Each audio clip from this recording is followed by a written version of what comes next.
All right, everybody, we should be live and on for our next Game Wisdom Live show. This is for the week of March 8th, 2020. I am Josh Blazer from Game Wisdom, and joining me is my co-host, indie game developer Sharky. How are you doing? I'm doing quite good. Quite good. Good to hear. We are officially daylight savings has finally taken hold, so everybody's schedule's now off by an hour here. So that's always fun, right? Yeah, and some of our international viewers probably will not realize that we're live right now, and we may have a lot less viewers because of that. Mm-hmm. And hopefully they'll be able to get back on track this week because we have a lot of casts scheduled. I have 3 for this week coming up here, In- Yeah, including our roundtable for Friday. yeah, that should be exciting. We still got to get the topics for that. Mm-hmm. But it's definitely been another very interesting week here with Game Wisdom. We are continuing to grow subscribers. More people are talking about the channel, so which is always great. And maybe we'll be on track to hit 6,000 really soon. Yeah, I like I said before, you're probably on track to hit 10,000 before you hit that year mark. Of course, that year mark will be. I can't remember when I said that, but I think that might have been October ish. Yeah. But yeah, I mean, hopefully you can hit 6K soon and be on your way to 10K even sooner. Mm-hmm.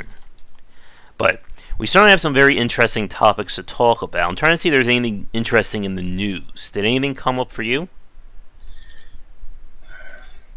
Not, not anything really groundbreaking. Okay. One thing which is just kind of bullcrap was the Nvidia thing. Mm. Their Nvidia streaming platform, where I mean, we talked about it last week, or I think it was last week, or maybe the week before, Mm-hmm. where it was just basically a server that you rent to use your Steam library on, Mm-hmm. kind of thing, and how EA and several people had taken off. Well, now we have an indie developer, burning their bridges, Mm-hmm. and that's the indie developer behind The Lone Dark, which is really Mm-hmm. sad because I really like that game. I won't be buying any more of their games going forward because they are like, they made some kind of bullcrap excuse about needing to control where their game is, and like Nvidia is not selling your game; they're just allowing consumers to play your game streamed through their platform, kind of thing. Like it's the same thing as if you just took your Steam account over to a friend's house and logged in over there, downloaded the game, and played it there on their computer, or that you got a new computer and you replaced your own. You downloaded it onto your new game, and they're like, "Nope, you can't do that. You got to rebuy the game." Like that's.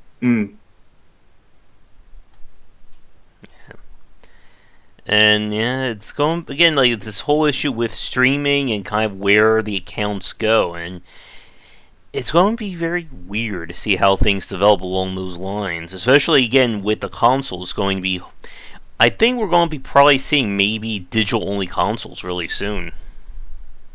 Yeah, I think that's definitely a possibility. I don't I don't think they'll be 100% though, Mm-hmm. because many places in America does not have good internet Yeah. still, very much. So what they'll probably do is offer a cheaper version that is a digital only version, and a more expensive version that has the CDs and whatnot, Mm-hmm.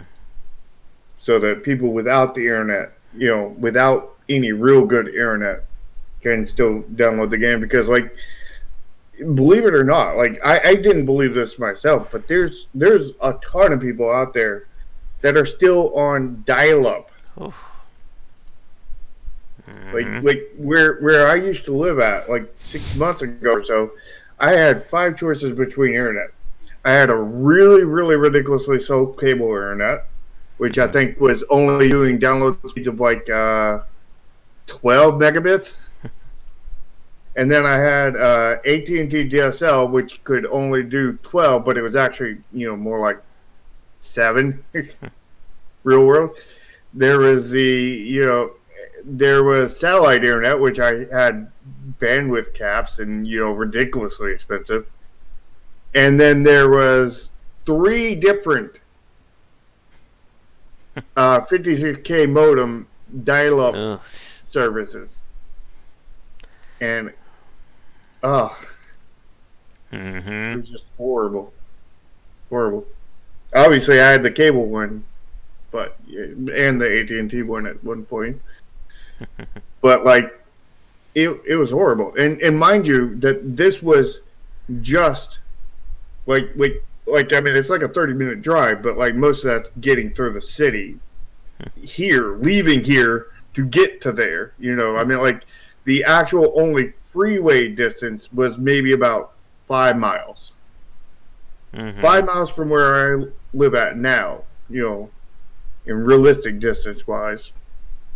And that, and where I live at now, I can get Charter and or Comcast. I can't remember which one, and like we get like I think like 100 down or something, and like we can also get like through utility company and get about the same kind of speeds, kind of thing.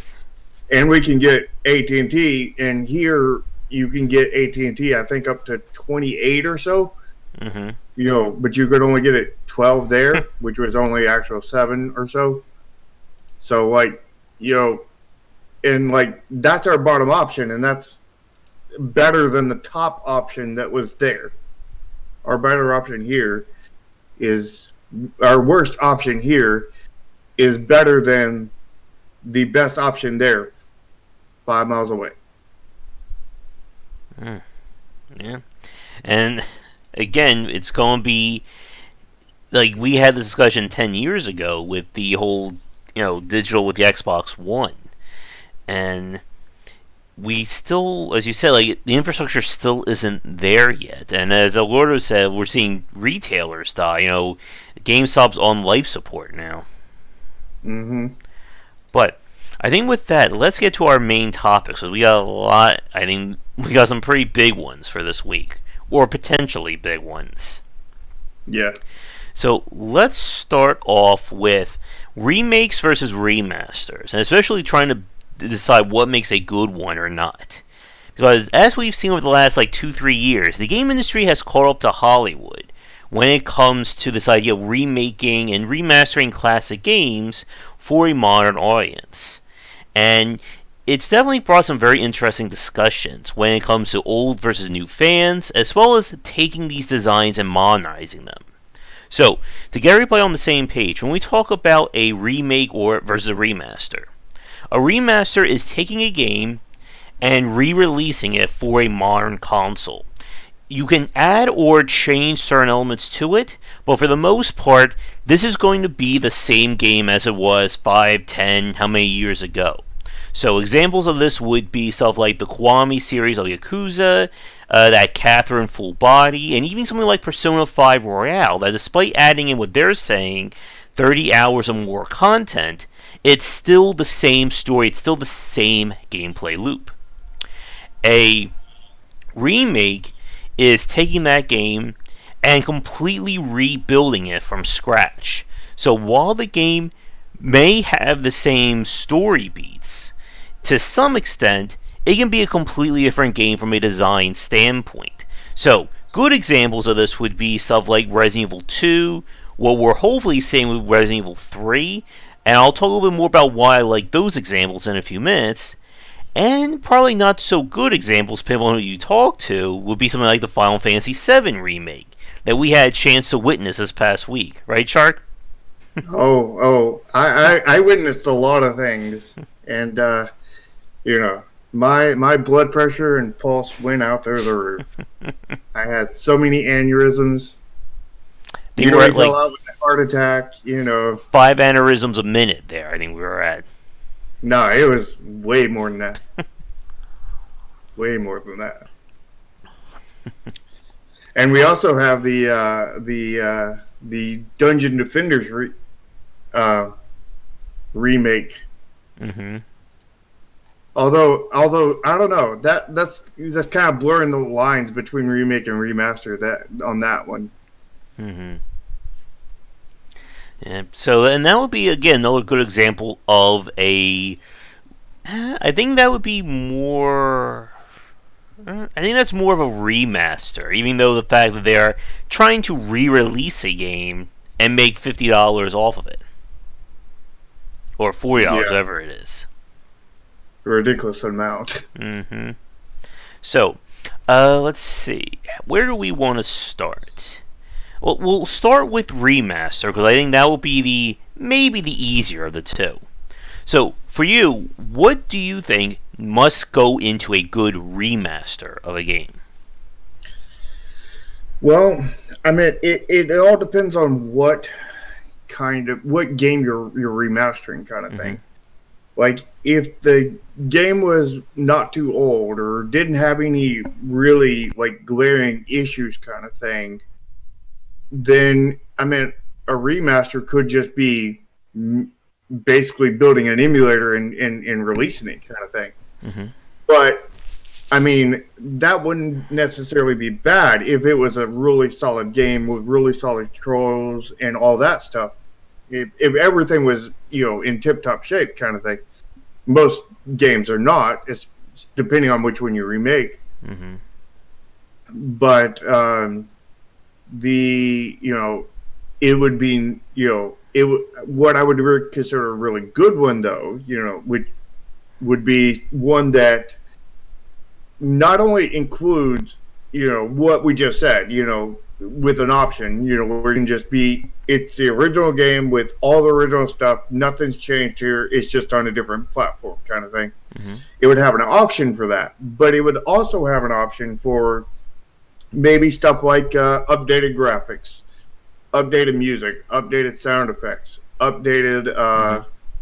UI, updated controller scheme, controller, inputs, like fix any kind of UI usability issues they had, you Mm-hmm. know, build upon it and add more stuff, any kind of usability stuff, increase that, Mm-hmm. and just overall make the presentation better.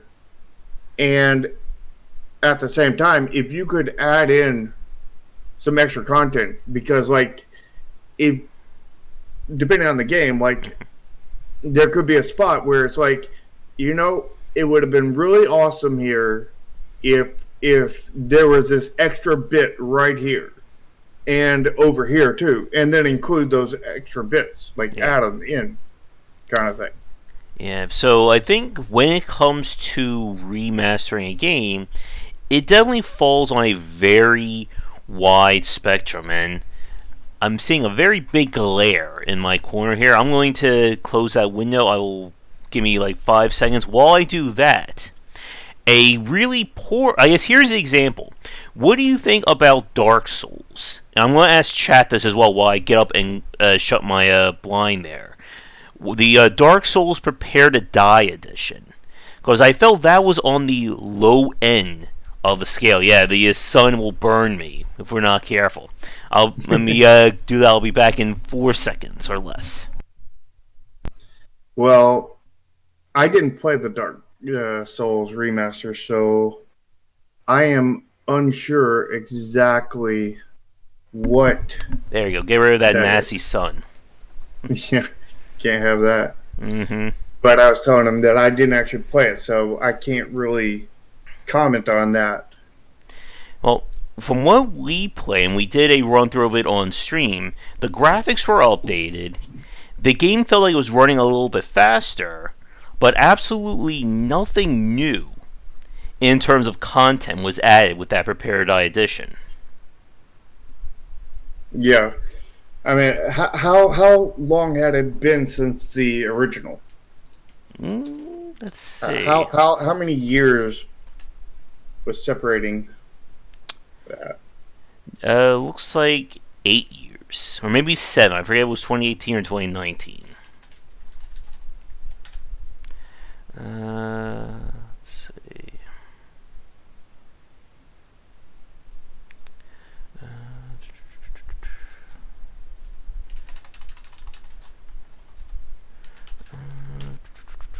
that came out. I'm not getting a date. I think maybe 2018. Yeah, so about 8 years. Mm-hmm.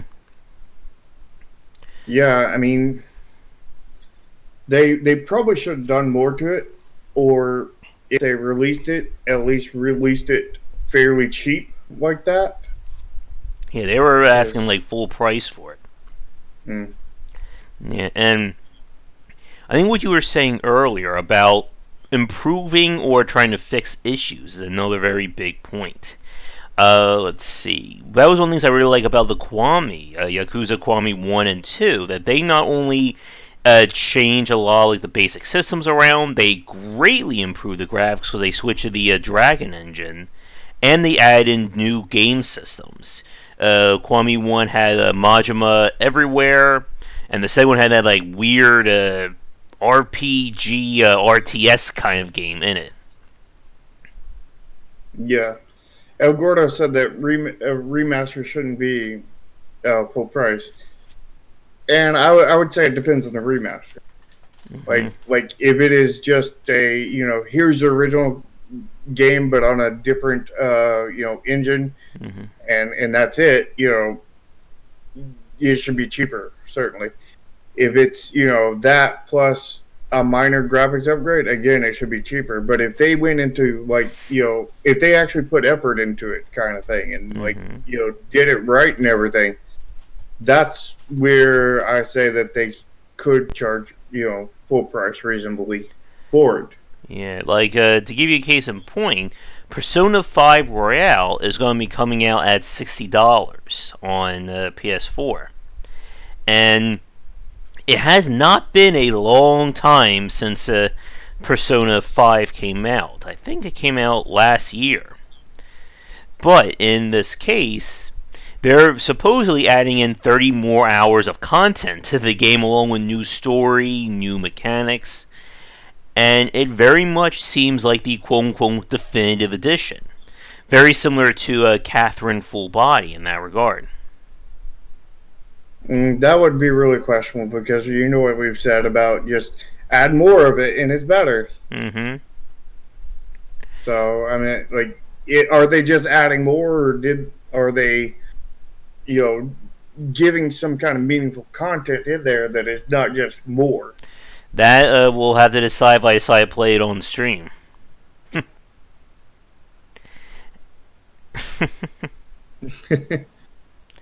And I guess, do you consider? This is a really good point too from El Gordo. Do you consider when an indie dev relaunches a game? We've seen this with Brigador, No Man's Sky, Sky Shines Bedlam, and a lot of other ones. Do you consider that to be a remaster of that game? So, are you referring to when like they took the original game down, or or They the game was on a basically, different platform? the first release of the game did not do well at all. Problems, issues, marketing, whatever. So the developer spends months or even a year or so adding in new content, fixing issues, and essentially they're launching the game as a rebrand. Right. Well, I mean that's kind of similar to what I'm playing on Mm-hmm. Chromasia, but a lot more than just that kind of thing. But like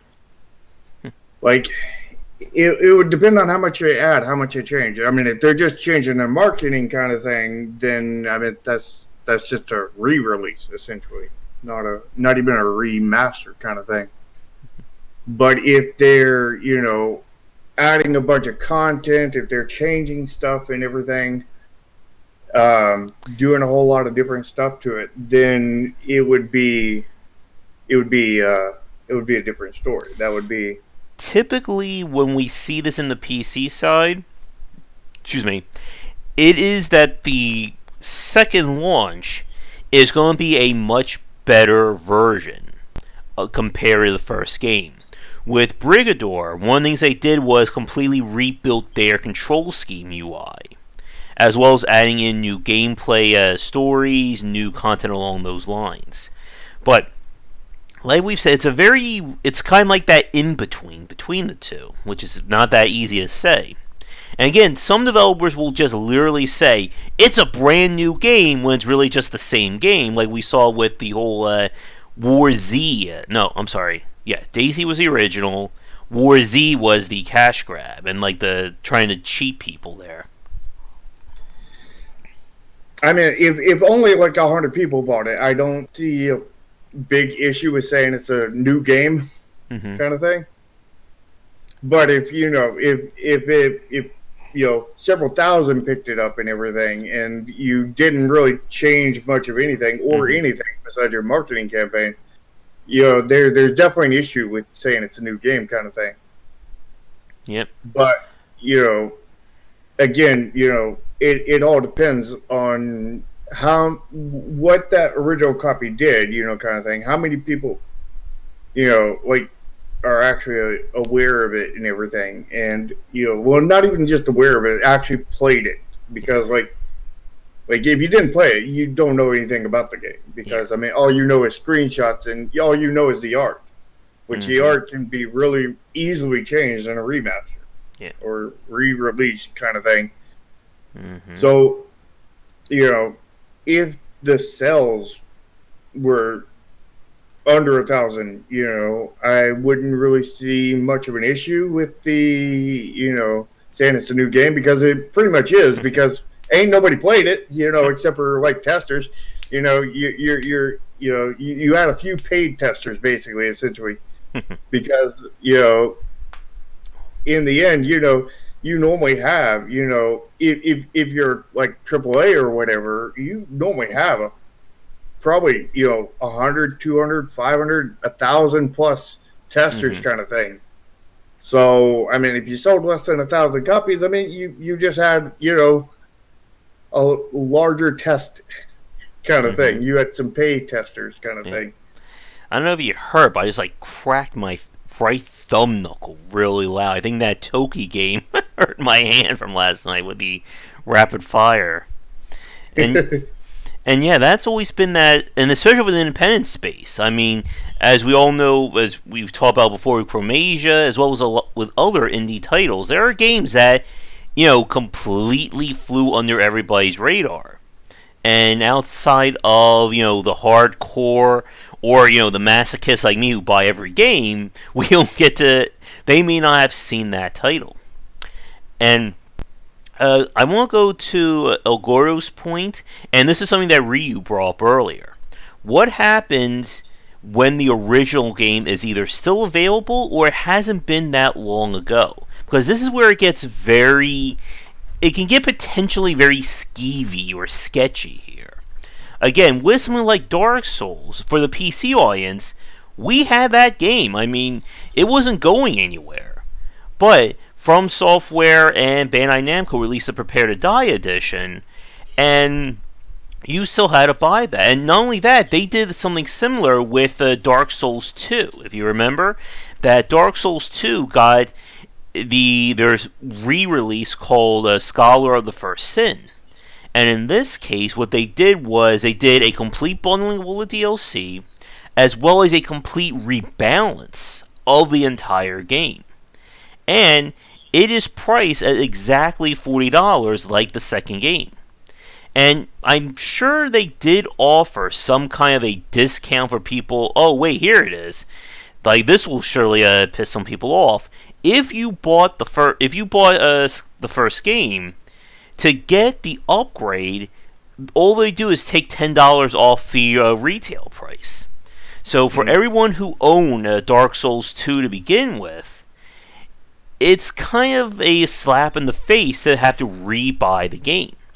And this has always been one of the more annoying aspects when it comes to remasters. That if the remaster and the base game are still there, and the remaster essentially fixes the first game, it does feel like you're holding fixes hostage that people have to re-buy the game for. Yeah. And the big difference here is games that sold versus games that didn't, Mm-hmm. kind of thing. And they're completely different things because like if your game sold, then a ton of people have copies kind of thing. So there, you're going to have a lot of people that feel absolutely ripped off. Yeah. Where when your game didn't sell, I mean, maybe you only have a few people that feel ripped off. But at the same time, you need to offer them a better deal than not necessarily $10 off, but you're talking about $10 off on a $40 game. That's 25%. Yeah. You need to offer them more than 25% off, kind of thing. Mm-hmm. Something better. I mean, Mm-hmm. but I mean that all depends. Again, on how much you did to it. In the case of this, it sounds like they didn't do much. Depending on who you talk to, again, like for some of these games, like as another case in point, one thing that was very disappointing to me if for those of you who follow Yakuza, about a month ago, Sega released Yakuza 3, 4, and 5 as HD remasters on PS4. The problem, though, is that they're not the Kiwami edition, so they have none of the updates, none of the upgrades that the Yakuza 1 and 2 got, and you can really tell when you start playing those games, it's basically like going backwards, like 20 steps compared to the Kiwami games. Mm.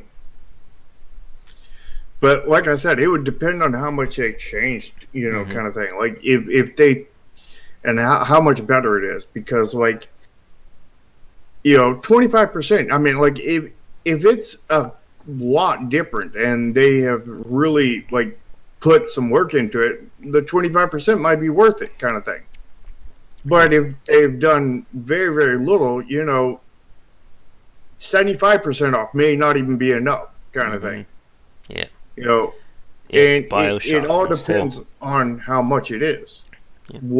What they've done to it to make it worth that money, because if it's not worth the money, it's not worth the money. Yeah. And I also want everyone to make sure everybody's on the same page. We are not discussing re-releasing a game as a Game of the Year edition when we're talking about remastering.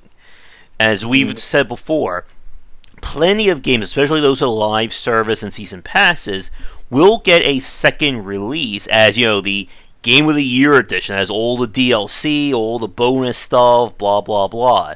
That's not a remaster at all. That's just, marketing bundling right there. Mm-hmm. And my final example for remaster, and then we'll talk about remake, would be something like Legend of Zelda Link's Awakening that we played last year. From a remaster standpoint, they did a lot of work to it. They completely rebuilt the game with a brand new graphics engine. But it didn't feel like it was worth $60 to me, because the game itself, note by note, was largely the same. Yeah. But on the other hand, though, you couldn't play the original Link's Awakening, or it wasn't at least readily available unless you go through their whole virtual console. Right. I think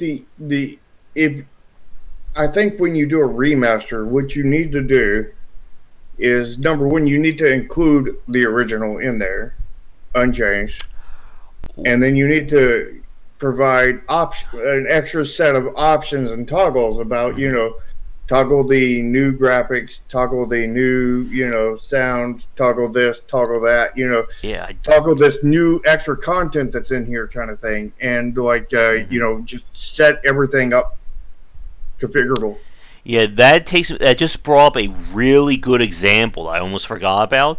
When they re-release the old school LucasArts adventure games like Maniac Mansion, Day of the Tentacle, Grim Fandango, and Full Throttle, they gave you the option at any time to go back to the old school graphics and music, or play the game with the modernized version. They did the same thing in one. El Gordo beat me to it. The same thing they did with the Wonder Boy game as well. Yep. I think that's the way to do it, is if you're going to do a remaster, you've got to include the original and include toggles for part of it, because what if somebody likes the new graphics, but they hate the new music? They want the original music, or you know, they love the new music, but they hate the new graphic kind of thing, or Yeah. they love the new content, but they hate the new graphics and the new Mm-hmm. music kind of thing. Like all different kinds of ways they could, you know, hate or enjoy it. So like let them turn on and off each of these things Mm-hmm. separately. Yep. So with that, let's talk about remakes because I'm sure this is what we're going to spend some time on. So, Well, do we want to get into like some real bad examples of remasters, um, like the Dungeons Defenders? okay, yeah, let's do that then because we kind of already talked about Dark Souls, but I guess very quickly, for it to be a really bad remaster, it basically needs to be a worse version of the game that it's trying to remaster. And the good news is that we normally don't see too many examples of this. The bad news is that we just got a really good one of those about 2 weeks ago. Mm-hmm. So, for those of you who missed, oh yeah, we've seen remixes of the games too. But Mm-hmm. for those of you who missed it, when we played Dungeon Defenders Awaken or Reawaken, everything about that game feels worse than the game that came before it. The graphics feel they feel less unique. The UI is worse. The level design is worse. And the problem, and as we were talking about earlier, and as Shark mentioned, the base game is still available. It hasn't gone anywhere. The only difference being is that if you buy the base game, the new developers aren't getting any money. And it just feels like an attempt at a cash grab or a confusing cash grab. Oh, it is because the what it is the new developers just bought the IP. You know, they Yep. bought the IP and the assets and everything. And you know, the original game is out there right now by the people who actually made the game out Mm-hmm. there for $15, and now they have this. You know, they demade it into a very much worse example that is going for $40. So I can't see anything but a cash grab here at this rate. Um, and I mean the graphics are higher horsepower graphics. They're technically Mm-hmm. upgraded graphics, but when they upgraded and redid the graphics, they lost the aesthetics, you know, to a point. So while it is higher res, higher horsepower graphics, it's not high horsepower graphics or anything like that, but it's higher than the original was. But it looks worse. Not like Mm-hmm. a whole lot worse, but it looks worse because it has lost some of its aesthetic appeal to it. Mm-hmm. So their attempt to make it look better made it look worse, kind of thing. Yeah. And again, the original game is still available. For $15, for almost you could buy 3 copies of the original for, you know, for the same, basically the same cost as 1 copy of the new one. Yeah. And even though it's in early access, again, that's not, in this circumstance, it's not a valid excuse for that reason. Why should I buy your version with less content, worse controls, a less catchy aesthetic, when I can buy this new edition or buy the old edition and get everything, as it was in this greater version? Mm-hmm. And, you know, I mean, like, I see this game as not a reason to buy this game, but as a reason to buy the original. Yep. Like, I already had the original on my PlayStation, whichever PlayStation it was, PlayStation 4, 3 or 2. Mm-hmm. And, you know, I absolutely loved it and everything. And, like, I didn't even know that it was on Steam. I didn't know any of this. And, like, it's got me thinking that maybe I'll go and buy the original because like this new one is not worth anything, kind of thing. Like Mm-hmm. not only did they derp the aesthetics and make it more horsepower and everything for the aesthetic for the graphics, but they've killed a lot of the enemies out of there. Like you remember when that last map we played, the final boss was just this really generic ogre kind of Yeah. thing, right? And you seen the screenshot I showed you of the actual final boss of the original in that one, where it looked like this great big demon thing with these huge wings and everything, and it looked really epic compared to this Mm-hmm. generic orc looking thing. So, and also the fact is at that point we had only encountered like 3 or 4 different kinds of enemies, and I think at this point in the other game you had encountered probably 8, 9 different types of enemies, Yeah. It and and the problem, like with this, is that again, there is a base game to go off of. Like, if you mm, can't even emulate what made the first game work, why should I give you money to keep developing this version? yeah, especially 3 times as much money. Yeah. So let's move on to remakes, because I think if we're not careful, this will be like another 2 hours of casting here. So with remakes, this has become something that's become very popular the last few years.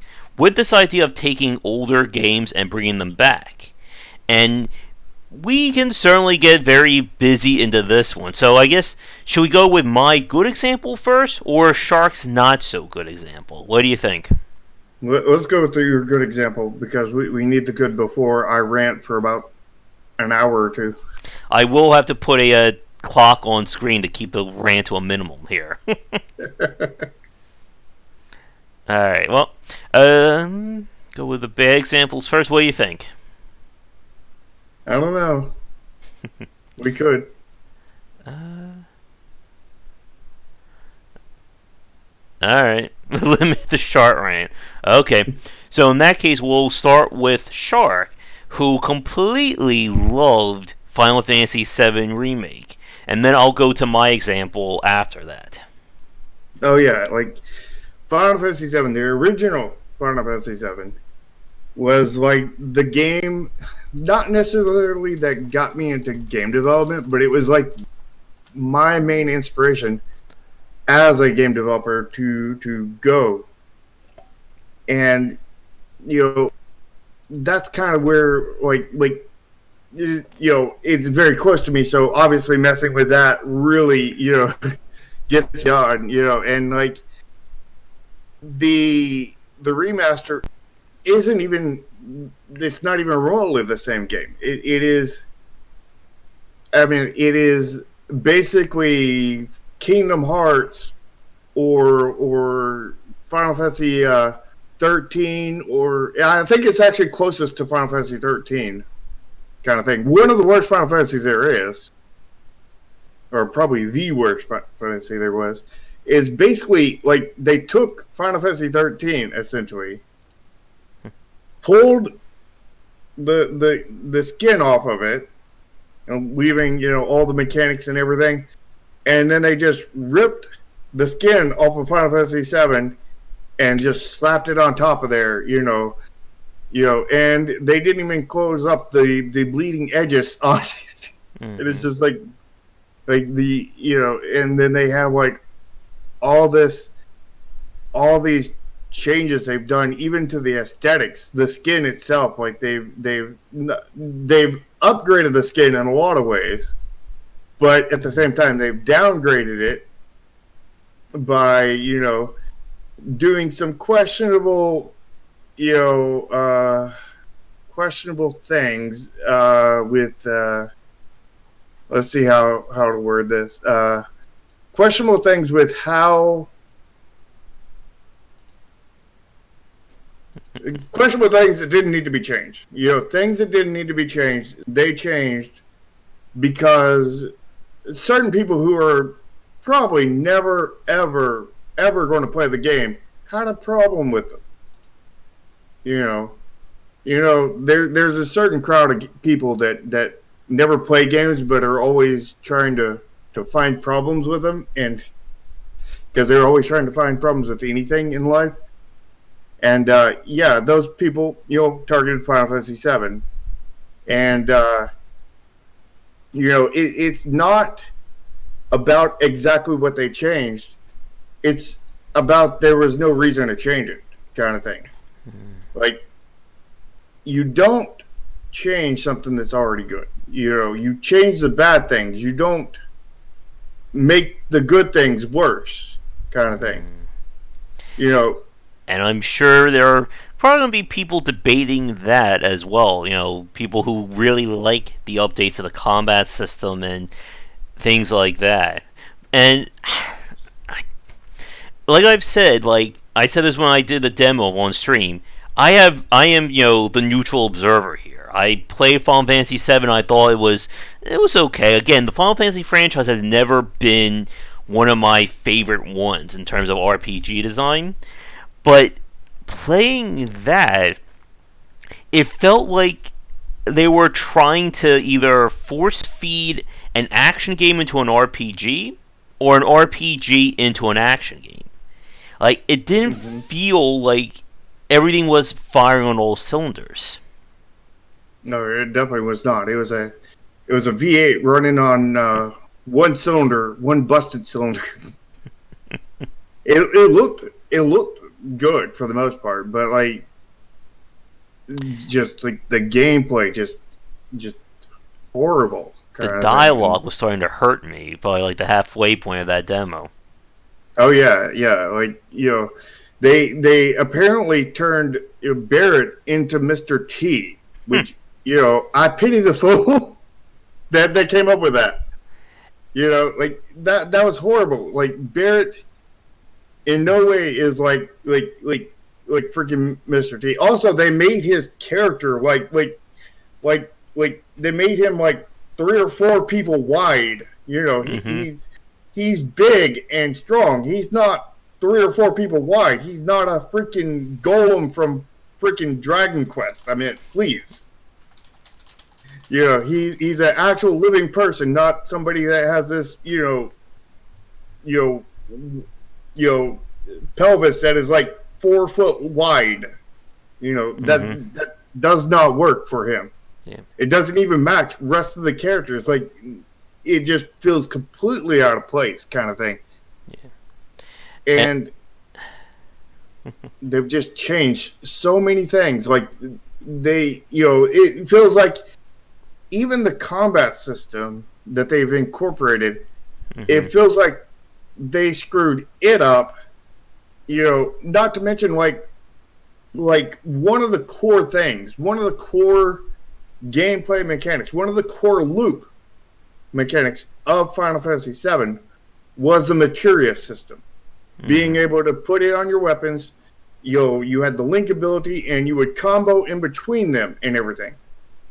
And with this new system, you can't realistically do the same things. I mean, you couldn't. I mean, you may be able to loosely imitate it in some kind of way, just like how you can loosely imitate, I don't know, a drawing of some awesome anime character with a stick figure, kind of thing. Like it's an imitation of it, but it is very, very not the same. Yeah. And very, very different, and like nowhere near as good.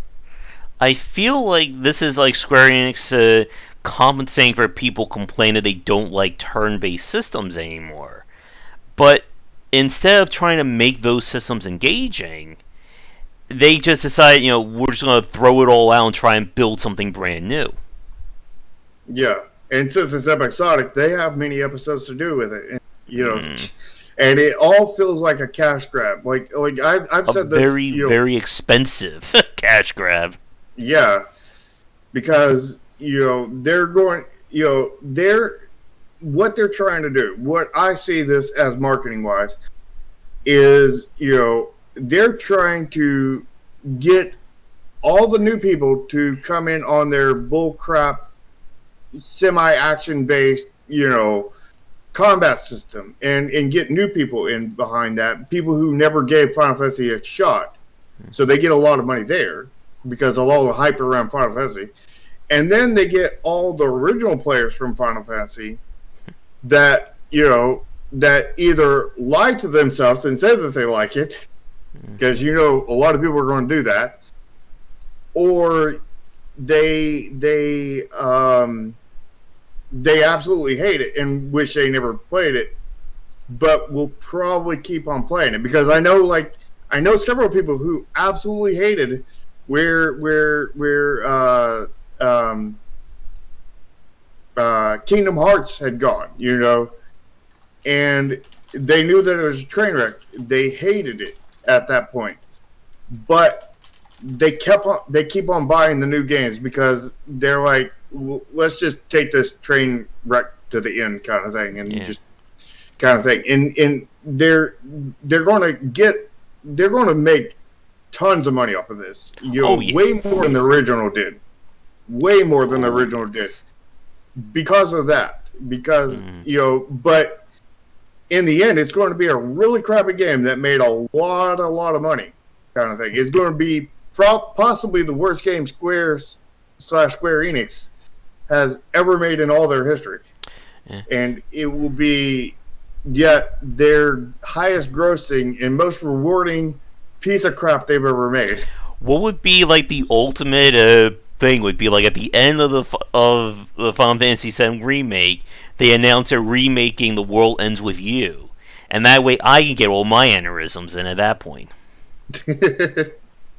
What I should have done at the end of the stream was just purchase the Super Deluxe edition of the game. Just send a shark into complete aneurysm there. I'm assuming you're going to really want that fancy edition with the Cloud motorcycle, right? I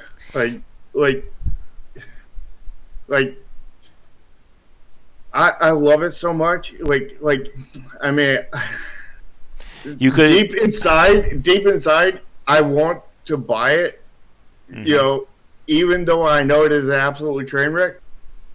And every time I get that feeling, like I give myself an aneurysm for thinking that. It's like, oh God, because I was very much a Final Fantasy fanboy kind of thing, and there is a bit of that still locked deep inside of me, and it so kills me. Yeah. And people were making fun. I was watching, they were making fun of a YouTuber making fun of a Kotaku journalist for complaining about the game being too difficult. I won't complain about the game. Not that it was too difficult, it was just too damn boring for me to play. Yeah, I seen I seen them doing the remake when they had first announced the remake and everything. Mm-hmm. I was like, this ain't going to be good. And then I seen one of their first release trailers, and I was like,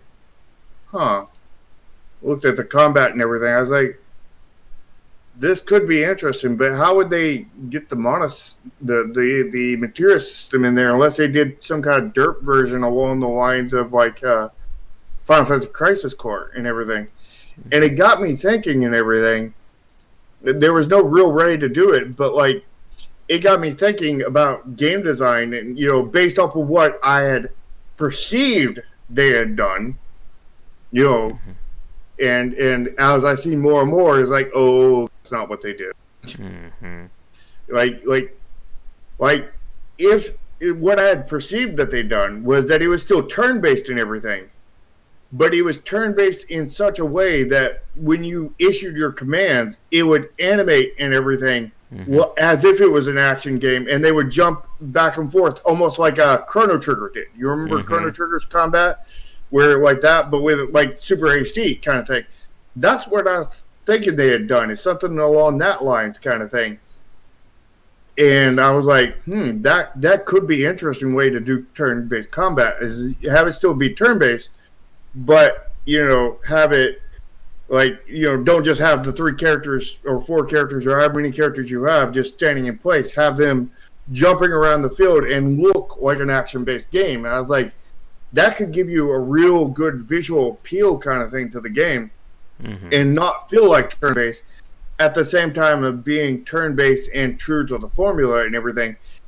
And that would have been really good, honestly. Like if they had done that, like this remake would probably be amazing. But at that point, it wouldn't be a remake; it would be a remaster. Yeah.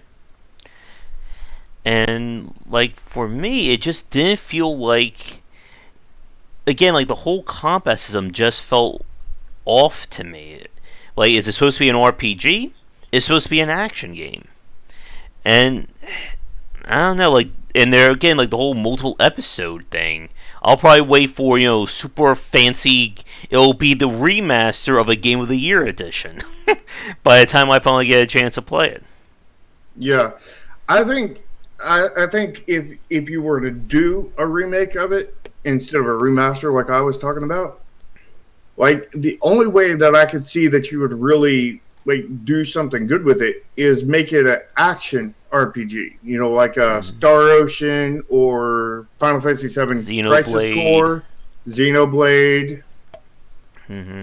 Xenoblade Chronicles, something along that lines. I mean, you would still absolutely derp the materia system and everything, but it wouldn't be 100% derp. I mean, like Kingdom Hearts is that, but like this is not no Kingdom Hearts, kind of thing. Yeah. And so it's looking almost like the Kingdom Hearts train wreck at the end might be better than the Final Fantasy VII train wreck at the beginning. Yeah. So with that, in order to keep us somewhat on track, let's talk about the good example.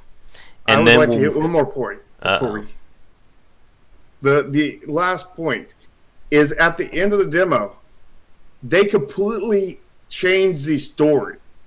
the entire point of Final Fantasy, in my opinion.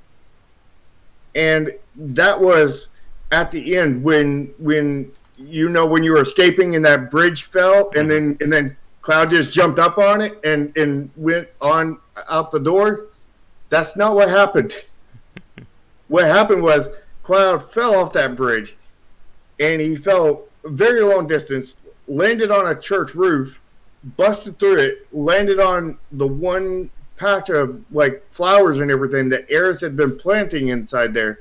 And that's when you meet Eris, the flower girl that was at the beginning of the cutscene. And then you're separated, from the rest of your party for a while while you're doing that. Where, this time they had him jump over that. And I guess he never meets Eris, and the main plot of the game never actually happens. Don't worry, they'll meet like 30 hours later at the end of part 1 of the game that you have to rebuy. You'll buy part 2, that's when she'll come in. You'll probably have to buy about part 30 or so before she comes in. It'll probably only be like, I don't know, probably about 1,000 parts at $60 a piece. Yeah, sounds about right. So it'll only be $6,000 for you to buy the train wreck. Alright, so let's get to my example, and we'll see if we can at least keep this around 2 hours before we get 5 hours into this one. Exactly. No, they'll do like at least like 5 parts in between Sephiroth possibly stabbing her to the actual stabbing. They'll really milk that point. Or better yet, they'll stab her, the part will end, and it will say, will she die? For the people who never play the game. And then the next part will take 20 hours to get to the point where they actually show her dying. And they'll show that scene like 18 times, and that's in slow-mo. Yeah, and they'll make that scene just take up like an hour or so each game, and each game will be like an hour and 5 minutes. So it'll be 5 minutes of playing, and then an hour of that, and then they'll go through like 20 or 30 parts like that. Exactly.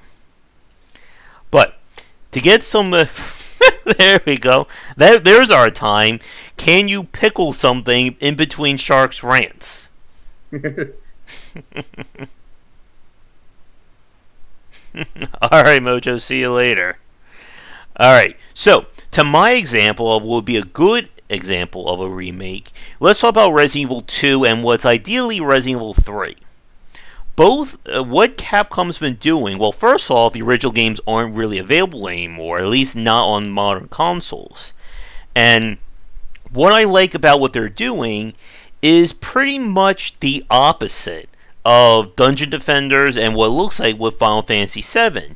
Instead of breaking what wasn't already broken, they are basically improving things and saying, how do we make this system work?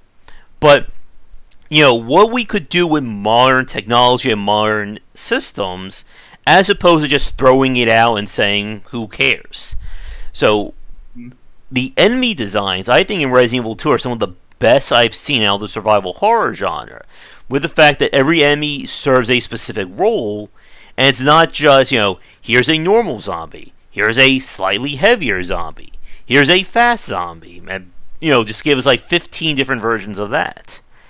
The game follows the story mostly the same, but there are key differences, and several areas have been expanded upon. The Birkin sections completely redesigned the boss fights to be less bullet sponges, although they can still take a lot of damage. And just basically going over every aspect of the game to see where they can improve upon things. And I think another big point is that this is not them saying we're just redoing Resident Evil 2. Like, this is top to bottom. It's pretty much a brand new game that just so happens to have Resident Evil 2 as the title. And what they're describing with Resident Evil 3 is something similar to that kind of design. That they're not just saying, here's Resident Evil 3 but with HD graphics.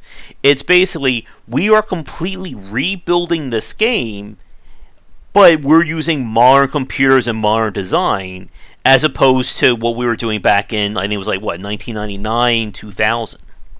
Yeah, they're rebuilding it closer to the true vision of the game originally. So, and again, they're not... Oh, go ahead. Well, like we said in the past, Capcom has really been on the ball lately. It's not them taking things out that worked and putting in a lesser version. They are fixing elements that people complain about and improving things that didn't. So the whole, right off the bat, the fact that enemies can move between rooms now, that was a very big shock. I mean, not even Resident Evil 7 did that. A major point of speedrunning that game was literally despawning enemies by, going to a room and then walking back out of it. And, of course, Nemesis. I mean, I'm sorry, confusing the games there. Mr. X. Although, Mr. X gave it to a lot of people there. And that was a huge evolution. I think that's what made really stand out to me. It felt like Capcom was evolving and iterating on survival horror. I mean, they could have just said, here's Resident Evil 2, but it's just like Resident Evil 6. It's still very much action horror. I wouldn't say it's the best survival horror game I ever played, but when we compare, Resident Evil 2 to the other horror games that came out, it was miles above them. Yeah. And it definitely looked really good. And I know you played it quite a lot. Yep, I got an S+ ranking. I got good at it. No, you still didn't get good, but you got better. And the fact that I think the big thing is that it basically sold me, as well as a lot of other people, on them remaking Resident Evil 3. In my review, I said, if/when we get a Resident Evil 3 remake, I'll be very excited to see that. And guess what? We're going to be getting that, I think, in about a week or so. Well, you got to stream that one. Well, I put out the question. Very few people answer. They wanted to see that. I didn't see that question. So, well, now you've got my opinion. All right. But yeah, it definitely looks like it's going to be another winner. Like we've said, Capcom has been on the ball lately. Yeah, they're on. They're going to remake Resident Evil 4. Oh god, they probably will though. I mean, we're joking about, but that's probably going to be next on the line. But I think with that, let's get to our weird game segment. We'll be here for like the next 2-3 hours. I could still go another hour on rants. Mm-hmm. So let's see what oddities are coming out. And let me pull up the footage here. There we go. Alright. This one I heard people talking about. It looks like an old school RPG, but with land and sea based combat. It's from Void Spire Tactics and Alvor. I've heard people talk about that. Looks like it could be an interesting game. Wait, is it from those developers? Or it could just be from using the engine? Okay, The aesthetics doesn't look bad, but it doesn't look necessarily good either. And this is just you making quizzes and sending it to people. Yeah, that looks valuable. Mm-hmm. The Escaper. Ooh. It's an escape room there. Good.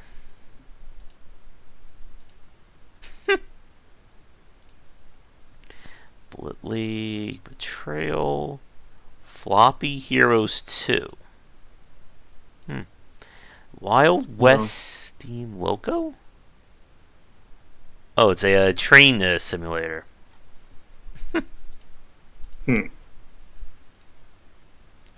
There's that Langrisser, published by Nice now. I'm sure about that one. And I never played the original. I hadn't even heard of either one. There's a mobile game that I heard people like. Let's see. Ragdoll Party Online. Dreadlands. Why does that sound familiar? Wait a minute. It's published by Black Shark. This is sounding familiar to me. I think Fat Shark developed or they publish Vermintide. I think I may have put in a press request for this one. Did you just say Fat Shark? Yeah, that's the name of it right there. They need to go on a diet. Mm-hmm. I need to see if I'm getting a press key, because I think I spoke to the publisher about that one directly. Amorik the Viking. I don't know. I'm a little nervous about this one. Oh, look at that. Robo Shark. Yeah. I wonder what the theme for this week is going to be. Let's see. What is Seren Fate? You got to click on the Robo Shark. Yeah. Let's see. That looks very much like Stardew Valley as a... Yeah, like this UI right here. This looks very Stardew Valley.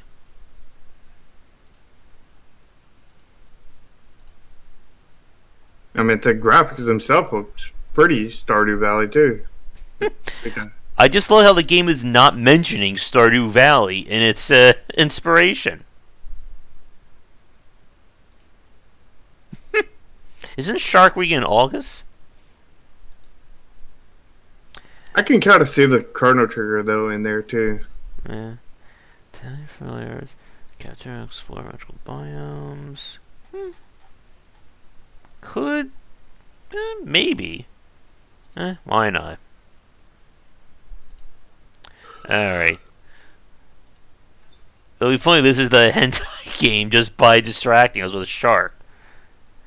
Oh no. Ooh, the shark gets a boomstick and a katana. Oh, snap. That does not look like a shark in any of these screenshots. No, it does not. They need to get good at making sharks. The game offers many amazing graphics. How many graphics does a game need? All of them. Mm-hmm. Catharsis. Catharsis? I used to play a lot of Raft. I haven't played it in a while. I actually know loosely know the developers of it. I talked to them. They were college students, and they were not expecting the game to blow up in the way it did. They're like, My, okay, we apparently have to get into development on this. I'm really nervous about this one. Let's see. I know they've done a lot of updates. The last time I played was, I think, like 9 months ago or so. Well, I was not expecting that footage from that thumbnail. Hmm. Okay. Take your mind to a dark place. I think we already got that with Hentai Shark. My cute Führer. Okay. Gloomy Eyes. Colin Farrell? Animated VR series. Okay. I think we looked at that one already. Fantasy memory card game. Islands of War. Well, I was not expecting that again.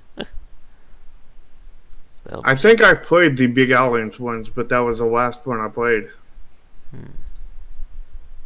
And I didn't play a whole lot of that one because I could never find a Big Island. This looks like another game that I played that involved like steampunk.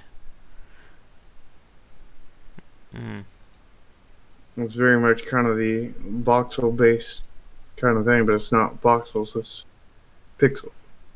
I don't even know what you would call that style. It's basically voxels, but it's done in 2D. Squaresels? I don't even know. Is there an official name for that? I don't know. My Hero. Never saw the anime. Gamer Shop Simulator. That's not the same thing. Uh, That's not the anime. It's oh. My Hero Academia. Oh, okay. That's My Heroes 1 or something. Well, good. We can run a video game store. Does it end with you getting bought by GameStop and then going under? Probably. Neon City Riders. Pixel art doesn't look too bad. Yeah. Does it have synthwave? That's the big question.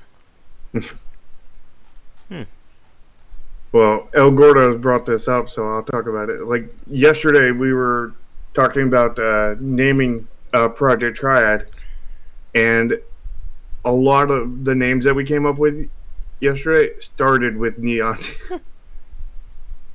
That's where the whole Neon Josh came from. Alright. There's Half Past Fate, or the underground marketing for tea.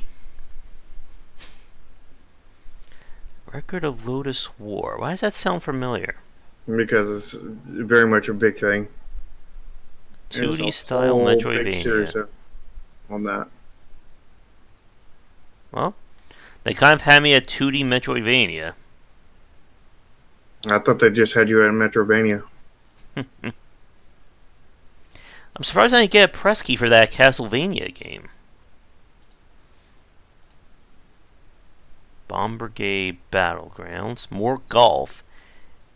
It's just golf and sharks this week. Well, where's the golfing shark? Yeah, exactly. There you go. That could be your next game. State of Decay 2's getting a Game of the Year edition. Seals of the Bygone. Roguelike platformer. Couch co-op. We're going to do Love Breakout. For everybody who really loves Breakout. I'm sure that's not what they meant by it. 4-player, bring up to 3 friends in the local co-op. Hmm. Wait. That A real looks like game. a Terraria and Starbound. And made by one person. Maybe. Well, could be another game for the co-op night. What's over there? Tales in the Taxi. Rack and Ruin? Top-down adventure game, classic shooter. That's a Switch game. I don't know, I've not had too much luck with the Switch exclusive indie games. Yeah, I mean, giving you keys. Yeah. Or just playing them. Seduce Me, the complete story. No.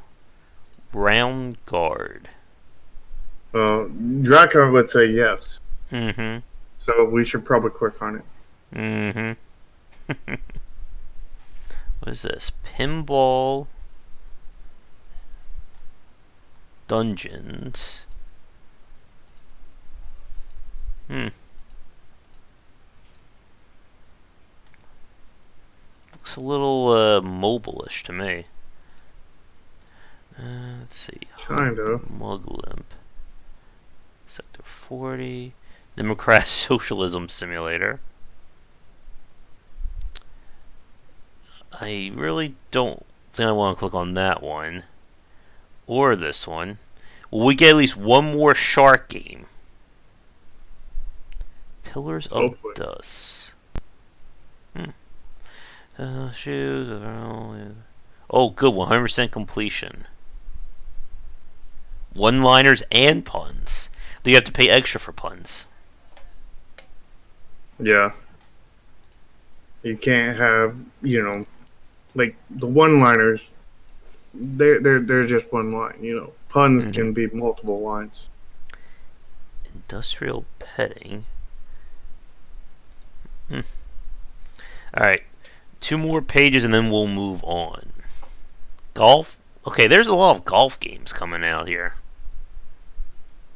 Beardy McStrongarm. There's a name for a game. Yeah. I'm Oh surprised my we haven't god. seen very many Cyberpunk games. Yeah. Oh, good. There's cats, and my voice is dying. Look at that arm. Yep, that's a norm, all right. Well, I guess that's why he's called Beardy McStrongarm. I Mm. don't see any beard. Dwarf Shop. Shop Simulator. Oh, I always like Shop Simulator type games. But we kind of got burned on that swag and sorcery. Great Ocean aesthetics, but Junkies. Why does that name sound familiar? very lacking in the gameplay department. Mm-hmm. Oh, I'll take another shot in the dark at it. Lumberjack. What? It was a very short story game, not just a short story. Oh my god, look at that how to play page. Oh, jeez. Oh my god, no. Mm-mm. There's your game dev tip for the day, people. Don't do this. Yeah, you want as few words as possible on a page. I like how they have to spell out if you win and you lose. Mm. Well, you need to know what's gonna happen if you lose. Mm-hmm. I mean, you can't find that out by losing. You also got to know what it's like to win. Mm-hmm. Can't find that out by winning. Alright, let's see. Explosive Jake. Okay, so it's a looks like Bomberman. Oh yeah, I got that Bomberman RPG game for the Spotlight. Let's see. Why did I put a press key for this one? Dystopia.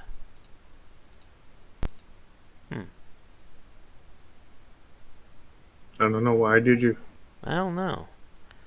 Classic arcade.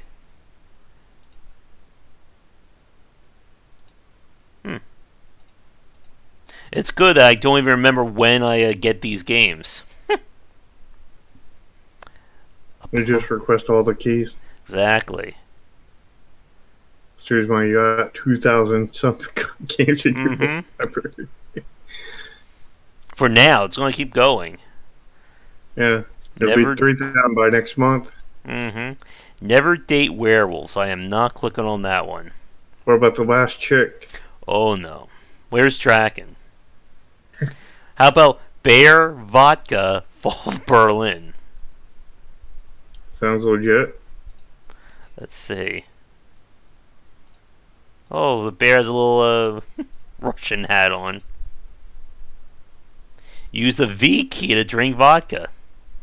Oh, good. We're killing Nazis with unlimited ammo. Yeah, that screams of asset flips. Mm-hmm.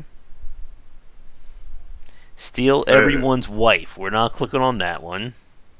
Oh, good. Doom Eternal is coming. Again, what's the bet I'm going to get a press key for that one? I don't know. What's the best? What's the bet that it's going to be a good game? Mm. We'll see. Alright. But I think with that, let's get to our final topic. And this one's either going to be very long or very short. We still don't know how it's going to turn out. But this It's one that safely was extreme. exactly. But this is one that I got a message on Twitter, and the person came in earlier. I don't know if they're back from dinner yet. But they wanted to know if we did any topics regarding how do you go forward from a prototype state. And this is something that I think it's one of those songs that it sounds easy, but it's kind of very hard to describe that process. Yeah, it is. So, like as we've said before, when it comes to building a game up, obviously you want your prototype to be good. You want people to be interested in the game at its most raw state. Because if people enjoy your game without any aesthetics, playability, or any improvements like that, then you know you at least have a solid foundation. But the problem then comes in that how do you turn this into a fully functional game? Yeah. Well, I know with our current game, Project Triad, we did our prototype. Everybody played it, and they absolutely loved it, even though it looked absolutely horrible. I mean, you played it. You didn't play the original prototype, but you played Alpha 2.1, which was Mm-hmm. roughly a month and a half of development later, kind of thing. And you've seen how horrible it looked, but the gameplay was there. Mm-hmm. You know, what I had done from that point was I think we had incorporated the point system, which was, because the way it was right now, there was at the beginning, it was just whoever had captured the most cards wins. So Mm-hmm. whoever had 13 or higher won, and 12 or lower lost. And and it was just a question on who filled up the board and got all the units out. Mm-hmm. Where I incorporated a point system and basically made the default point for a card to be 10 points. So, on its own, that changed nothing. It's still whoever captured the most. Mm-hmm. But, I had, built that in a way to expand upon that feature kind of thing by saying that, hey, some cards were going to have powers that, hey, you gain Mm-hmm. X amount of points. Or, hey, when somebody decks you kind of thing, like they build a milling deck, that would, make you discard all your cards. What can we do at that point? Mm-hmm. The thought came into mind, well, what if they just lose at that point? I was like, we're running really small deck sizes that would become probably really OP and broken kind of thing. Or what if they just drew, like these generic cards that are pretty worthless after that point? Well, then that would pretty much be the same result. They lose, kind of thing. It's just an automatic OP lose is like, well, what if every time they, when they, draw out and everything, their deck gets shuffled back into their discard pile gets shuffled back in, so they're actually playing their same deck. They still got a chance to win, but every time they draw a card after that, the opponent gains some points, kind of Mm-hmm. thing. Yeah. So it expanded upon that. I mean, we had not Yeah. implemented that stuff by the time you played it, but we had gotten the point system in there and everything, setting up for that kind of thing. Yeah. And Are you? well, I thought you were going to say something. Go ahead, Fish. Um, so we also did. We had we were listening to feedback and everything, and people were complaining about having to calculate all the numbers in their head. They're on a timer. Only so many seconds, kind of thing, and they've got to figure out, is 4 greater than 3? And at the same time they got to do that. Is 8 less than 3? And then And the is colors as well. yeah, that's what the greater than less than is. So they Mm-hmm. had to interpret the colors, whether it's greater than, less than, equal to, and then compare the numbers. And they had to do that 4 times, one on each side. Mm-hmm. So, and it really slowed down the game, as well as, really, like taxing on the mind. I mean, it's really simple stuff, but when you've got to do it 4 times, and you've got to do that for every card you've got to play, and you're on a timer, it becomes quite taxing. So we incorporated a UI that says, just will do the calculation for you and say, oh, this will beat this one will not beat this one, kind of thing, and just Mm-hmm. put, like, I think it was an X and an O, like tic tac toe, practically. Of course that looked really derp too, but it was functional. It worked, and it gave the players, like, oh, if I play this here, I know exactly what's going to happen. I don't have to calculate everything out in my head. It's basically the essential, of adding a calculator to the game and just automatically calculating it, rather than make you do math problems in your head, kind of thing. Mm-hmm. And again, I think, as you were saying, with the version that I played, that was, nowhere near what we considered, 100% complete of the core gameplay loop. You Mm-hmm. had, but you still had those ideas in the back of your mind. You were preparing to actually add them in later on, in terms of the additional systems and additional rules. Mm-hmm. And I think, like, if we're getting to this topic about how do you evolve your game from prototype into an alpha into a beta, you have to be thinking about what, I guess, what is going to be this game? Like, what is the actual game that's behind this loop? Because, like we said, you can't just say, this is a core gameplay loop and we're done. Like, there has to be, elements attached to it. What's it going to look like? What's it going to be like to sit down and play this game for 40 minutes, 2 hours, 5 hours, whatever? Yeah, and like I said, with my point system, it it was exactly the same as the core gameplay loop. It changed nothing. It just opened up the possibility to expand it in the future, because I already had the idea to expand it into that kind of thing. Mm-hmm.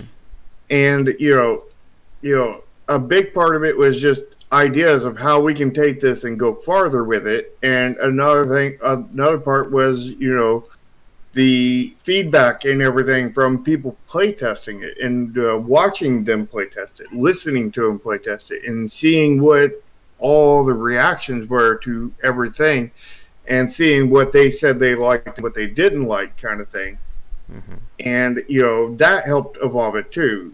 And as we all know, playtesting is extremely important. Yeah. You need to have some kind of plan going forward. Like we said, you have to be able to think to yourself, okay, people like playing this as a short-term diversion, whatever. How do I make a game out of this? And this is a very tough point for a lot of people, because you're now having to think about actual production of your game. And again, that's a topic in of itself. Yeah. Um, After some other things I got into was, after we built the first prototype, that's when I started doing my game design document. There is no right time or wrong time to do a game design document, other than after the game's finished. You don't want to do that Mm-hmm. kind of thing. But like you, you know, you don't have to do it right at the start, Mm-hmm. and you know, a lot of people are confused on that to whether you do it right at the start before you make your prototype, or after you make your prototype, or a little bit down the road, or way before you make your original prototype. Mm-hmm. And the answer to that question is yes, yes, and yes. Whichever works best for you, Yeah. kind of thing. Now, with programmers and everything, they seem to be best with, oh, let's just put these mechanics together and just test them right off the bat. Mm-hmm. Where game designers and everything are better at just planning things out in detail on a design sheet before implementing into a demo kind of thing. And like we said before, with iterating as well, being able Yeah. to improve these designs and see where things go. And again, I think as what you just said there is very important. Like there is no one way to do this. Again, if there was one way to make game design, we would be famous by now. We could, copyright that. Yeah. Then we just, I started go through and find out the issues, with the game. Like we had no hand size limit. So like, with, when you got a bad draw and everything, I ended up with like 10, 15 cards in my hand and like, starting to go off of the screen and everything. And it's like, okay, we need to add a hand limit in. And we played with one size, and then it's like, oh, that's too big. Let's cut it down to another size. Um, you know, we, said, now that we have that whole point system and everything, rather than Mm-hmm. the other thing, what if we make some units worth more points, and some worth less points, but like have that kind of standard like point value generally, Mm-hmm. but like just a few exceptions, which will really kind of twist things up because like, you know, playing the low value one will be good for you if it gets captured, but it'd be bad for you if it doesn't get captured, kind of thing. You would rather capture, their high point, kind of thing. Where on your high point, that's something you'd want to guard more rather than, than the low point Mm-hmm. one. You know, and we started working out UI stuff about how to display points and everything properly to let players know exactly what points are there, because like the unit points, from flipping colors and whatnot, can go away if somebody captures you. So we need to display that separately in such a way, but we need a total that's clearly seen. Mm-hmm. And the other thing was like, we were having we would play out all of our mana, we would be done with our thing, but there was no way to end the turn. Yeah. You had to wait till the timer went down, and we integrated an end turn button kind of thing. Mm-hmm. And I think again, like this is a very tricky topic because, as we've said before, every design of a game is different. So doing fixes and improvements in Project Triad is not the same necessarily as building a platformer or building an FPS or a strategy game. Like you have to you pretty much have to be able to think to yourself, what is going to make this prototype a fully functioning game? And if you remember, we did that topic a few weeks ago about the bare minimum that should go into a Mhm. title. Yep. You you have to like sit down and figure out what will make this game better. I mean, like Mm-hmm. with our last game, Chromasia, the word today, we were building. It's a tactical RPG. So like Mm-hmm. when we started that, like we were just at first, we didn't know what direction to go in other than a Mm-hmm. tactical RPG. So we were just building a really good tactical RPG. We were getting down all the normals and everything, getting all that down, and still didn't have a story or anything yet. We didn't know exactly what was going on, and we were a year or something into it, kind of thing. We had a pretty solid game, but nothing stood out about it. It Mm-hmm. was just a generic tactical RPG. Yep, and I think that's another very. We've said this before about how a game doesn't really come together until far later in development, or at least for a lot of developers like that. So It can depend. It yeah, really depends.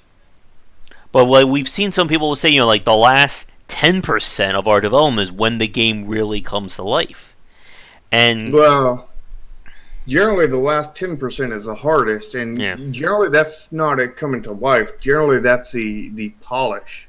mm-hmm, The spit shine. Make the game look yeah, aesthetically pleasing. With all kinds of glow effects, particle effects. Animations. All this thing that just really brings the game to life, but it's not like changing any of the gameplay kind of thing.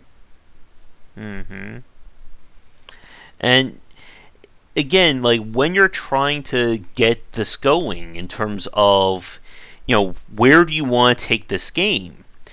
I think like this kind of topic really hits a lot of stuff that we've talked about before, especially in terms of playtesting.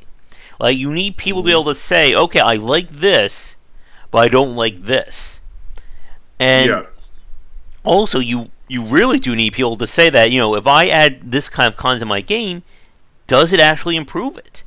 Because again, we've seen this trap from a lot of indie developers who people will like a prototype, then they'll go all in on development, and then they'll do no play testing until they're at early alpha or even early beta, and that entire market may not want what you've been developing. yeah. I got a question. Is Morpheus here?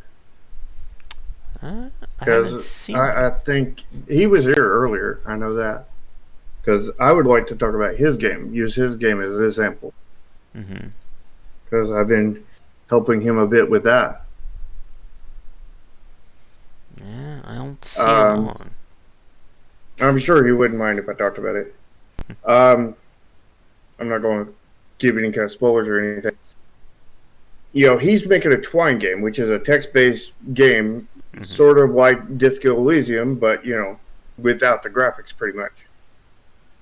Mm-hmm. And you can add images to it. It's a lot harder and everything, and he doesn't really have an art budget or anything.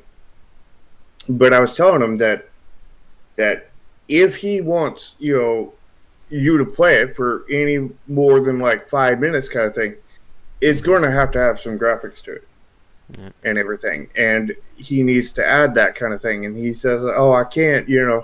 And I showed him, "Hey, here's some simple pixel art." I shared my screen with him, and I just made some pixel art in like 2 or 3 seconds, and it looked pretty decent, kind of thing. It's like this is something you can do. Trust me. Yeah. You And know, and we were going through it, and like his game, he has a really solid part of his game. He's got like an encounter system where you go out and you find these pirates and everything. You find these ships and everything, and you do all this stuff. But like, and it's quite good what he's got right now. But it feels so incomplete. Like it mm-hmm. lacks depth and everything, and it's one of those things where, like, I was apparently one of the longest people who played it, which would make sense to me because I think I played it for about 15-20 minutes, Mm-hmm. and that's not long enough. No. That is not long enough to play it. But like the what he had was extremely solid. He was on the right path and everything, Mm-hmm. but he lacked the depth because you needed, I suggested to him to, You need like a shop so you can go buy weapons, gear, and stuff. You need like Mm-hmm. maybe an island that you can upgrade, kind of thing. You need the visual appeal. You need to add a little bit of events in here to throw up stuff, maybe some weather kind of thing, Mm-hmm. a couple other things, and like if he added all those things that I said, and really up the visual appeal of the thing, Mm-hmm. he could have what is a really, really great game. But as it stands now, even though he's got something really solid, Mm-hmm. it is not enjoyable for more than a few minutes, kind of thing. Like you click through it, you're like, oh, this is cool. You click Mm-hmm. again, oh, this is cool.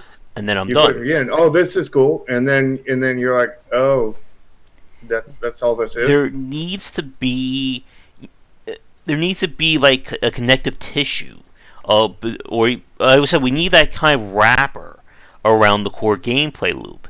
Because again, you may really like your game idea, your friends and your play testers are gonna like it, but you still need something to convince somebody who has never heard of you to give you $5, $10, or even just download the game for free. Because as we said before, even just a free game these days can be a hard sell for a lot of people. Yeah, I mean, what I think an analogy that I would say about it is like a spider web. Mm-hmm. So you start a spider web, you have like an X, and then you turn into asterisks and everything, and then you start spinning, spiral around it. Mm-hmm. And he's got the X, the asterisks. You know what I mean? He's got an asterisk. He's got the foundations built Mm-hmm. and everything, and they're really quite good, kind of thing. He just needs the spiral that goes around and covers all the gaps Mm-hmm. basically around his thing, and just add that level of depth to it. Yeah. And again, like going back to Project Triad, like the version that we played, the gameplay is there. But do you think realistically that if you put up that exact build that we played on stream, put it on itch.io, put it on Steam, whatever, for like even like $1, would somebody give that the time of day? Probably not because of the visual appeal. Like if we Mm-hmm. had upgraded the graphics, yeah, probably, Mm-hmm. most likely. But like as it was with the meme worthy art, probably not. And the thing is with it being multiplayer only, Mm-hmm. they would download it and not be able to find a match, and then they would be over, like uninstall, Yeah. and nobody would ever actually play it. Yeah. They would just refund it. And we've played games for the indie spotlights that were kind of like, okay, it's a game, like we played for like 5-10 minutes. Like, is this it? Like, there's something to be said about being able to chart, the beginning, middle, and end of a game or of a video game like that. And that could be a topic as well in the future about how do you define like the various stages of your game. And we're not talking about stages like stage 1, stage 2. We're talking about, what is somebody doing like when they first start playing the game? What do they start doing as they learn it? And then what are they doing like when they've reached, the end of what your core gameplay loop can provide? Because Yeah, for a lot of like first time indie developers and for people who tend to mess up on this, they tend to focus on the beginning and then there's nothing else that goes with it. Because like we said, like there's you're not really going to be expecting from a new developer to say make a 500-hour long gameplay loop. But in the same breath, you can't just release a game and say this is a 5-minute platformer and expect people to buy it. yeah.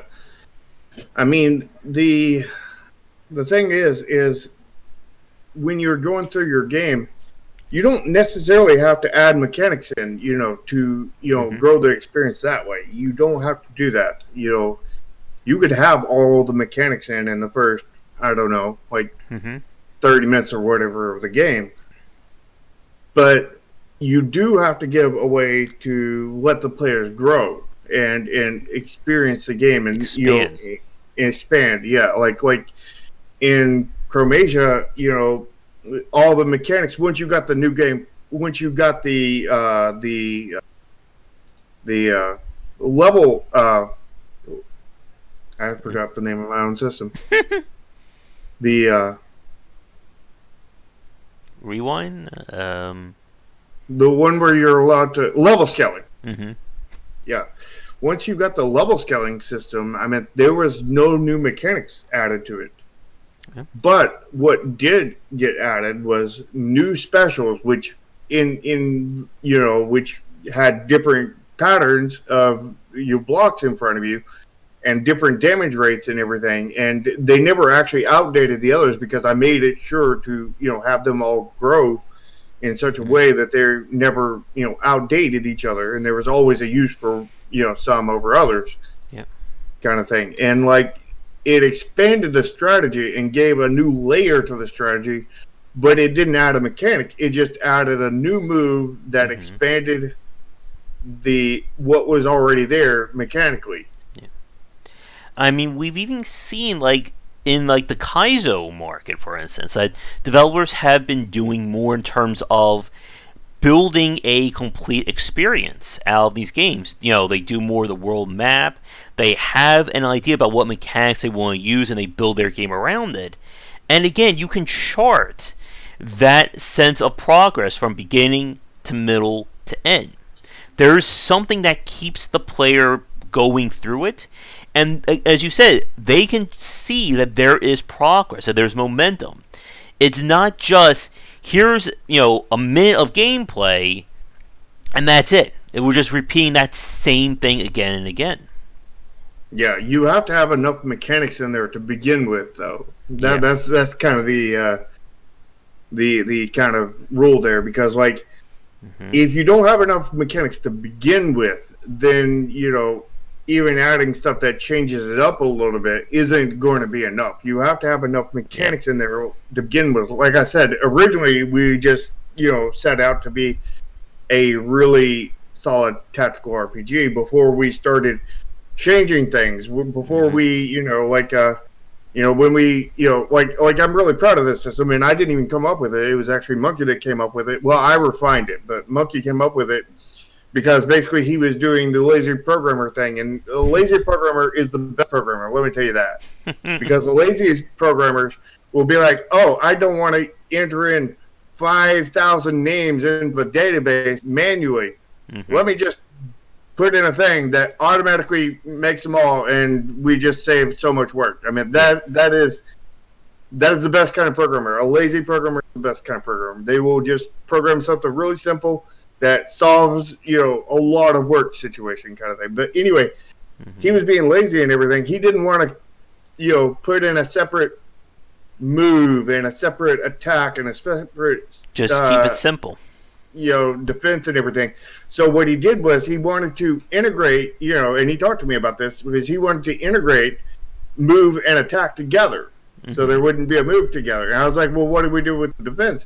Well, we can just integrate the move and defense together. I was like, Yeah. Actually, that would even solve the issue of, that we have with, Disgaea, to where you move and then you do your special, and then you're like, oh, dang it, I'm one square off. Undo, move back, I'm one square off again. Undo, move back, and with this, combining of them, you get to, you never have that need to undo, basically, because you're just, right out to it. So, like, I was like, okay, yes. Now, what if we could take this and go up to the next level and now combine attack and special attack? So now there's this one less UI element. Yeah. And then we combine the sub menus for that. And just you can see, like, how these things kind of like daisy chain from one to the next. Yeah. And because of that, we got down to where it was all the same mechanics as your normal, tactical RPG that has 5 UI buttons and 2 submenus. But we had gotten it down to 2 buttons and 1 submenu, kind of thing. We had really streamlined the UI and everything through that, design and everything. And then that made it so much easier to learn and so much easier to teach and everything. So I was like, huh, okay, well, the number one problem people have with tactical RPGs is they're so hard to get into Mm-hmm. because they're hard to learn. So what if we do everything that we can to solve that issue? And then we started building. That's when Chromasia started to get a life of its own. That was like the very first start of it, right there. Was that one thing that started leading us down this path of differentiating our game and making it special and everything. And once we had Mm-hmm. gotten it to that point, it's like something about this game is screaming out to me that it's like comic book kind Mm-hmm. of like almost kind of thing. So I made started doing like little like our little start player phase in uh thing. I was like, let's do that kind of cartoony and have it Mm-hmm. bubble in kind of thing, and let's turn the dialogue boxes into actually looking like the comic kind of speech bubbles, and like let's do a few other things, and like Yep. we just started going off of it Yep. and everything. And I think, again, one of the more important things to keep track of is that when you're trying to turn something into a fully realized game, we've said this before, your goal shouldn't be just to make what somebody else did. You want to go beyond that. You want to elevate or iterate it in some fashion. And this is again another trap a lot of first time developers run into. That they'll say, "Oh, I really liked this game." Well, my goal then is I'm just want to make that game. But again, the problem is, why should I play your version of this game when I still have that version? And Yeah, for a lot of developers out there, they don't have an answer for that. Again, Stardew Valley is a really great game. I don't want to play 10 different versions of Stardew Valley. I want to see somebody go in a different direction than that. And yeah, you have to be really careful when you're trying to build your game out. Because if your end goal is to just copy somebody else, it is never going to do as well as that first game. And again, that's another topic we've discussed. hmm and had we stopped, but and just Mm-hmm. released that really really solid tactical RPG. I mean, the story is different, but like and the characters are different and everything. But that was pretty much it, and Yep. like it wouldn't have done well. Like, I mean, it technically didn't do well, period. But like that's more a marketing aesthetics And problem than the well, game it's more like itself. the aesthetics killed the marketing kind of thing. Yeah. And But like the if we had stopped at that point before we had made the game mm, more unique and everything, it wouldn't have mattered if we had done the aesthetics. It wouldn't have mattered it would anything just been a because very it would just been like it would be just another like Me Too kind of game, another Disgaea clone or another tactical strategy game. And well, it wasn't even a Disgaea clone at that point. It was just a regular generic yeah, I tactical mean, RPG, like if a you Final Fantasy remember Tactics. from last year, we played War Groove and that Felled Seal Arbiter game. And hmm again, both those games were solid titles. They had a lot of work done to them. But it still felt like I was playing a game that I already played before. And Yeah, you can't market a game off of somebody else's game like that. I mean, if you remember, like not just like 30 minutes ago, we were looking at the weird games, and there were titles saying, "Oh, we're just like Chrono Trigger," or "We're just like Stardew Valley." And again, that is not the end goal for your game. Even if you make a really amazing game that's just like Chrono Trigger, at the end of the day, you're still just making somebody else's title. There has to be. You need to be able to answer the question, what makes this game different from everybody else? yeah, and I mean that goes back to kind of the beginning of Project Triad because Mm-hmm. originally Project Triad was based off of the mini game from Final Mm-hmm. Fantasy VIII. We're going back to Final Fantasy again. you can't tell I'm much of a fan of it. Mm-hmm. You know, and Final Fantasy VIII was okay. You know how our game works, right? You know, Mm-hmm. with the greens, the reds, and the yellows, right? Yep. Well, just imagine if you took out all the greens and yellows. I mean, all the yellows and reds, and just Mm-hmm. had the greens, where just only bigger numbers matter, kind of Yep. thing. And you reduced the grid down to a 3x3, 9 total squares, and you had Yep. gotten rid of your deck It would. and just had 5 cards in your hand, and that was the entire game.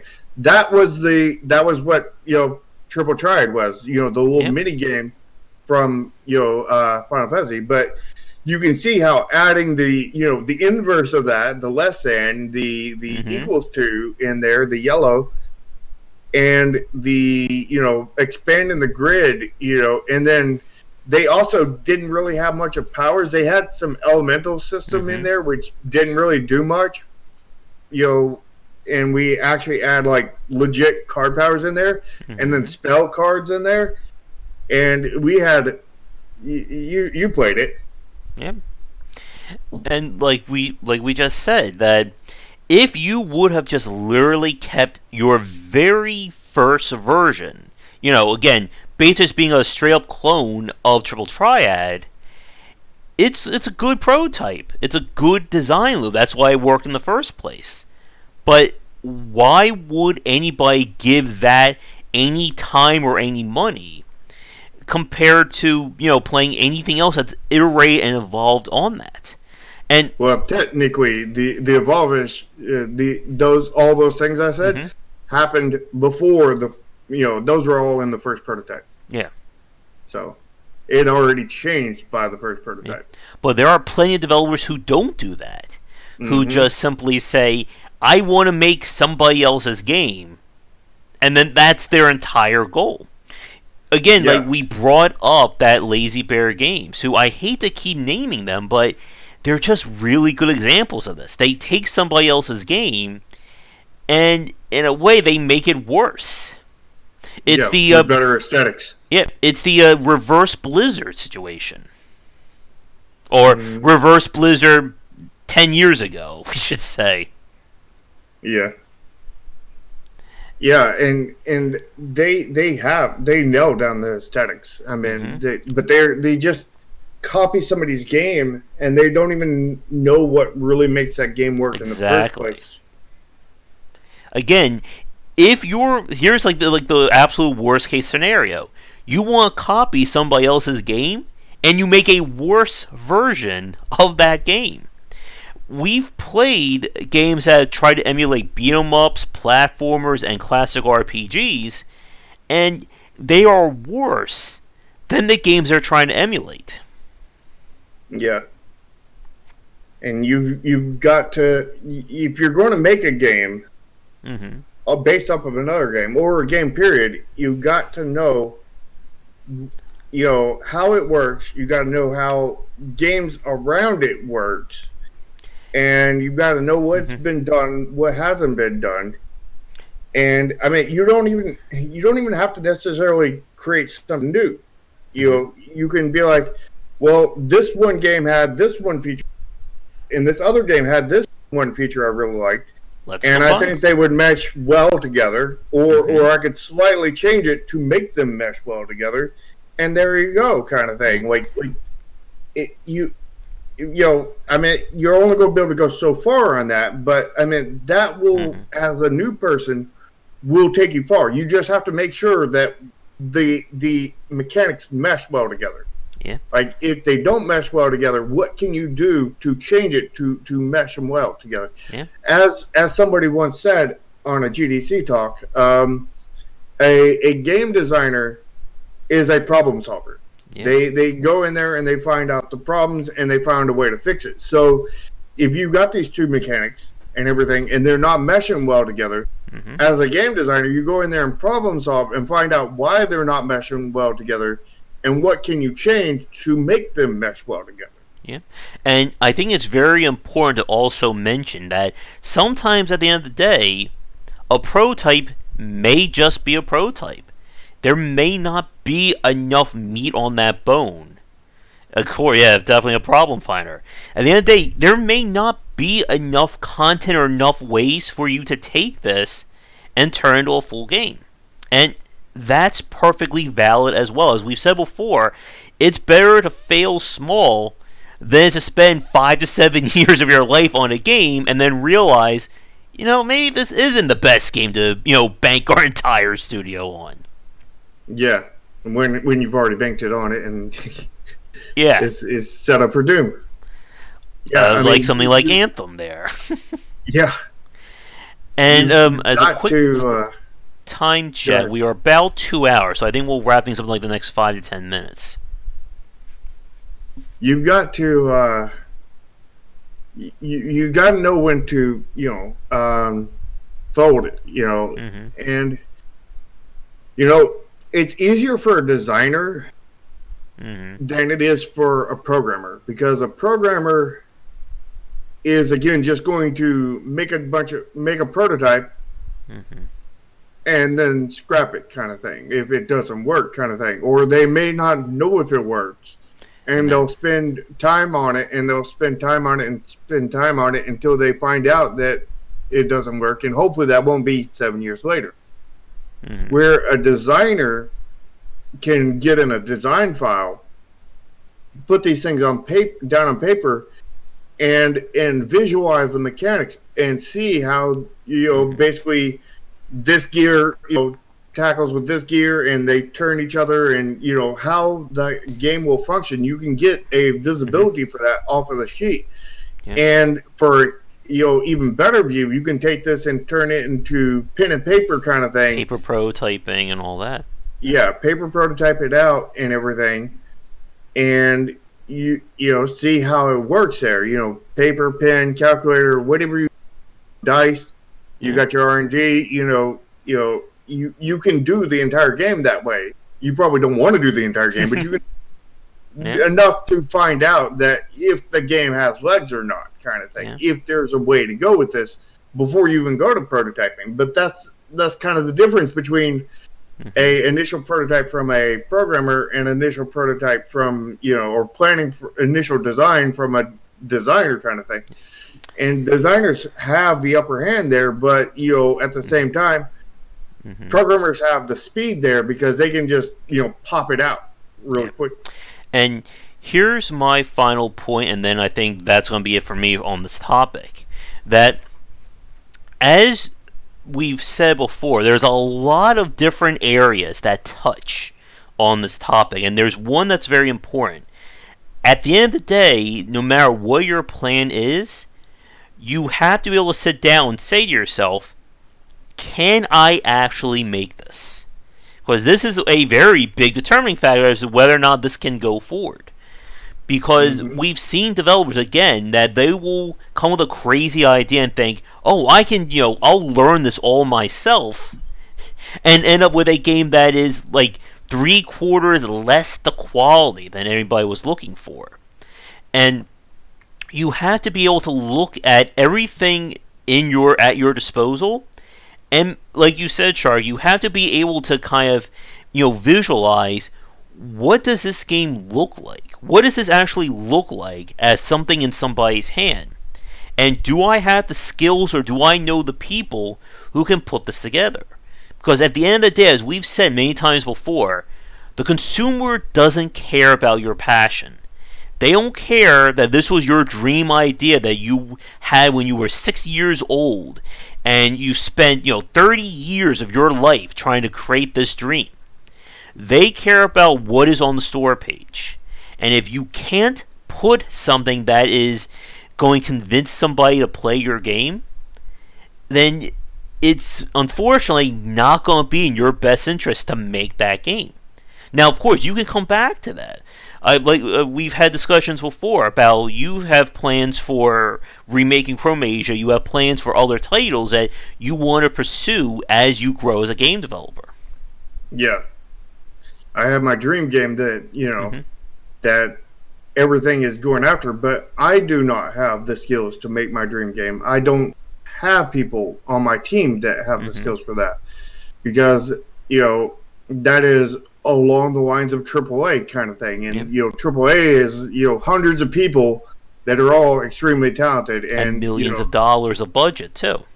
yeah, and the three Honda crew at the moment are probably not. I mean, maybe we're up to the skill level, but like we're the three of us are not up to the skill level of 100 people combined. Yeah. Or the ability, the work speed kind of thing in there. So what you're saying people. is that you can't just put out your own Final Fantasy VII remake in the exact same style in the next week, right? No, Okay. I can't. I wish I could. I do. And I've had like discussions with like people like around here when we're trying to make games, and one of the big things we realized was we had to start small. Everybody has that magnum opus in their head. I've got like at least like 4 or 5 I can turn to like at any given moment. But at the end of the day, if you can't make that game, you can't make it. I mean, it's that simple. Yep. But I think with that, we are right at the 2 hour mark. I think we will wrap it up here. 2 points of clarifications from earlier. I looked it up. Persona 5, the original version, actually came out in 2016. I can't believe it's been 4 years ago. That seems like it feels like it only came out like a year or so ago, at least for me. And one other really good example of remastering a game would be what CD Projekt Red did with their enhanced editions of The Witcher and The Witcher 2, which they actually released those, I think, at heavy discount or even free for people who bought the initial version of it. Yeah. And on my side, there's one other thing I want to talk about is, okay, in Chromasia, I play tested it, and I play tested a lot. And the thing that I noticed was that while I was going through the combat and everything, it got very monotonous feeling. It felt like it was fine for the first several matches, but after you played, 5 or 6, it was like, oh, this is starting to drag. It's feeling too repetitive.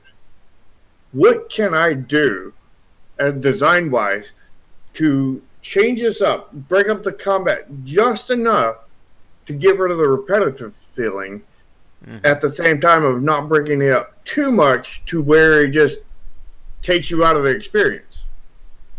And the game is about characters that are rock, paper, and scissors. So I was like, well, what if we did a game of rock, paper, scissors, a little mini game of rock, paper beforehand? But how would that affect the game? What could we do to really affect the game? It's like, well, we could do a stat boost. That'd be pretty lame, kind of thing. It was like, what if that boosted your critical rating? Like if it boosted your dodge rating, it would be OP as heck. But what if it boosted your crit rating? Then it's not OP as heck, and it's just increasing your odds there. And we can put it in a way that it's that the medium point is where it is now, and you could go slightly lower or slightly higher, kind of thing. I think the crit rate was I think it was like 15% or so. So I think we left the tie as 15%. And if you lost, I think your critical rate would go down to, I think it was 8%. And if you won, I think it would go up to 25%. Still, far from, like if you calculate the odds there, it was like maybe they would get, 2 criticals off, where normally they would probably get 1. So it's like only 1 extra critical, so it's not really going to make that much of a difference. And the thought is that first it was going to be before every attack kind of thing, and that was going to be way too monotonous and it would take you out of the experience. But then it was suggested, why don't we just do it at the start of the combat, kind of thing. And it's like, no, if we did that, people would just quit and re-enter, quit and re-enter, quit and re-enter until they got the right one, and it would just become the meta to just Yep. derp the game, and it's like that would not be good. And it's not that impactful to begin with, but it would become impactful if it affected the entire match, Mm-hmm. kind of thing. It's like, well, what if we did it for the player's turn and then for the enemy's turn? And then they were like, "Ah, that's probably too much." Well, Mm-hmm. okay. Then what if we combine them and make it where if you lose, the enemy wins, and if you win, the Mm-hmm. enemy loses, Yeah. kind of thing. If you die, you both die, kind of thing, and just sum it down to one game for that entire Mm-hmm. round, both player and enemy phase. And we did that, and it broke up the combat just enough to take out the monotonous, You were able to. and it was pretty unique. Yeah. You were able to solve that problem. And again, Mm-hmm. that's what you really have to do. At the end of the day, this is all about solving that problem of, can I turn this into a valid game? And like we said, sometimes the answer is no. And And the it differentiated the game too. Yeah, and you have to be able to look at things from the outside like that. But we are past time, and I can feel myself starting to run out of steam here. So we're going to wrap things up for this week. Thank you for everybody Yes. for tuning in. As always, if you would like to hang out, we have our Discord and Patreon link down below. You can follow me on Twitter at GWBicer. And where can people follow you at, Shark? Well, you can follow me on Twitter, mainly the Discord, Mm-hmm. because that's where I'm at all the time, and you can talk to me anytime there. Twitter, not so much, but Mm-hmm. you can follow us on our YouTube channel and everything, and hopefully we'll be posting a video there at some point, maybe in the next month, hopefully. Maybe less. I don't know. Depends on which way we go. I really want a playable version out so we can actually have some animations in there. Mm-hmm. But I may just make a video before that with just images and everything. So like if I make one with just images, it'd probably be quicker than a month. But if it's Mm-hmm. just if it's going to have animations and more done, then it would probably be a month or so, maybe longer. Mm-hmm. Right. And But there are. all those things will be down in the description Yep. below, live or recorded. Mm-hmm.